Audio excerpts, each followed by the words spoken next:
নমস্কার, আমি মৌমিতা। আজকে চলুন করে দেখাবো খুব কম সময়ে রাইস ধোকলা উইথ স্পেশাল চাটনি।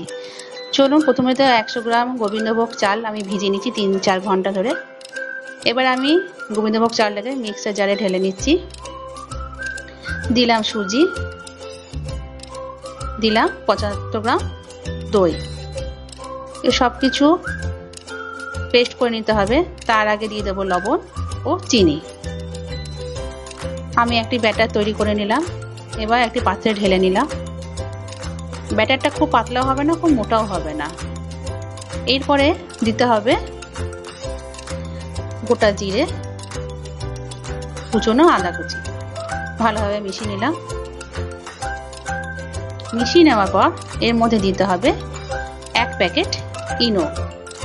এই ইনোই কিন্তু এই ধোকলা ফুলতে সাহায্য করবে। আবার আমি ভালোভাবে মিশিয়ে নিলাম। মিশিয়ে নেওয়ার পর আমি কড়াইতে গরম জল করে নেব। একটু বেশি পরিমাণে গরম জল দিতে হবে। এবং যে পাত্রে আমি এই ধোকলাটা করব তেল মাখিয়ে নিলাম। ব্যাটারটি ঢেলে দিলাম।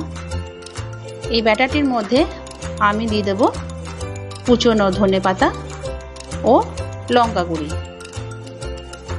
এই সবুজ আর লালের মিশ্রণের রংটি কিন্তু বেশ দেখতে ভালোই লাগছে।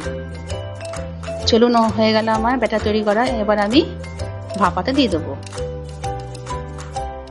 আমি দিয়ে দিলাম এর উপরে একটা ঢাকনা। এইভাবে 14 মিনিট আমায় রাখতে হবে।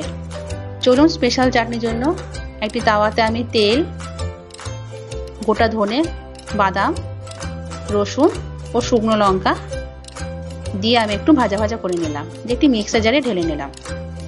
আবার ওই তাওয়াতেই 2টো টমেটো আমি হাফ হাফ করে কেটে এপিট ওপিট করে ভেজে নিলাম। এই টমেটোটাকে ভেজে আমি মিক্সার জারে ঢেলে নিলাম। এবার এই প্রত্যেকটা উপকরণ আমি ভালোভাবে পেস্ট করে নেব। তাহলেই আমার তৈরি হয়ে যাবে স্পেশাল চাটনি। ও হ্যাঁ, এবার দিতে হবে একটু লবণ ও চিনি স্বাদ মতো। চলুন, আমার হয়ে গেল চাটনি। এবার আমি দেখে নিই ধোকলাটা কতদূর হলো। হয়ে গেছে আমার ধোকলা রেডি। কিছু সাহায্য দেখে নিতে হবে যে ধোকলাটা গায়ে লাগছে না তো, তাহলে আপনার ধোকলা রেডি হয়ে গেছে। এবার আমি ধোকলাটাকে বার করে নিয়ে পিস পিস করে কেটে নিচ্ছি। দেখুন, সুন্দরভাবে কাটা হচ্ছে, একটুকুনো কিন্তু লাগছেও না ছুরিতে আমার। দিয়ে এইভাবে কেটে আমি সার্ভ করে নেব। এই ধোকলার মধ্যে একটা তড়কা লাগাতে হবে, কারি পাতা, শুকনো লঙ্কা ও গোটা সর্ষে, সামান্য একটু জল দিয়ে, তাহলে কিন্তু ফ্লেভারটা দ্বিগুণ হবে। এবার পরিবেশন করে নিই রাইস ধোকলা উইথ স্পেশাল চাটনি। কেমন লাগলো অবশ্যই কমেন্টে জানাবেন। আজ এইটুকুই, ধন্যবাদ।